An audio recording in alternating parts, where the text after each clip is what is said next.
Put your right hand over your heart. Ready, begin. I pledge allegiance to the flag of the United States of America and to the republic for which it stands, one nation, under God, indivisible, with liberty and justice for all. You may now be seated.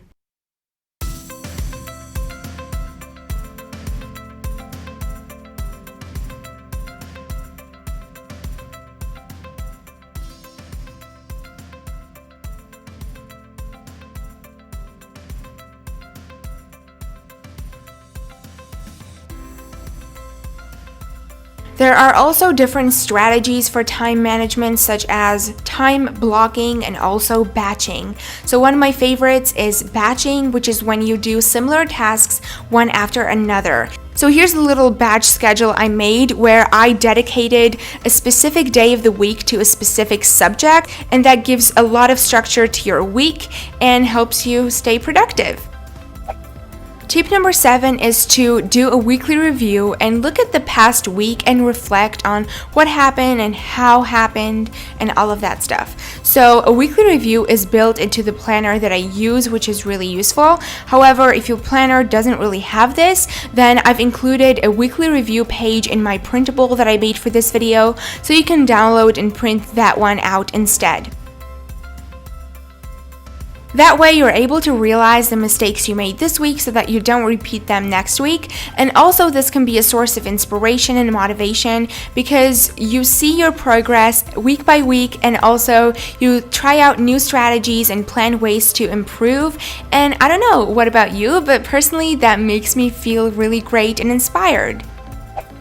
Moving on to tip number 8, which is to put a limit on your to-do list and don't add too many tasks to it. So when you have a to-do list that has 20 different things you need to do on it, you will probably get overwhelmed and not even start. Instead, I'd recommend setting 3 priorities for each day. These 3 things shouldn't be anything super small, and instead should be projects that take 1 or 2 hours. The reason this strategy works really well is because you first focus on your priorities, and then at the end of the day you can do bonus tasks or small tasks that don't really matter as much. However, they won't distract you from the main things that you wanted to get done that day. Moving on to the next tip, which is to know when to multitask and when not to.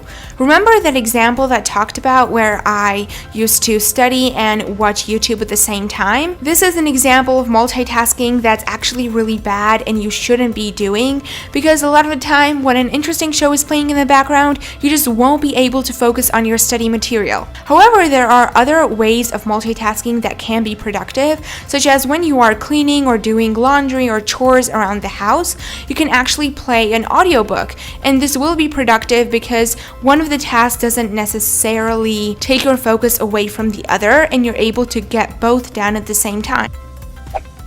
Moving on to the next step, which is to take breaks. A lot of the time when you've been doing something for long, it's important to unwind, relax for a little bit, take a little break, and then get back to it. And that way you'll be more focused and more productive. However, you want to make sure that you're not taking like a 2-hour break after doing 10 minutes of work, because that really won't help your productivity. During breaks, a lot of the time I like to get a quick snack, or I like to listen to some music, dance around a little bit, because that really helps with my mood. And the last tip that I have in today's video, which is the bonus tip, and that is to never overpack your day. Things take way longer than expected, random things come up that you really need to get done that are urgent, or suddenly you feel tired and you need some time to relax and regain your energy, and this is completely normal. So always have some blank spaces in your schedule, and also be realistic, because you aren't necessarily a work machine and you're not supposed to be working all the time. Remember, productivity is all about getting things done faster and more effectively so you can make more time for yourself and the things you love to do. It's not about working all the time. Just keep this in mind, because a lot of people tend to forget about this. Please wash your hands, stay safe, have an amazing day, and I'll see you super soon with another video. Bye!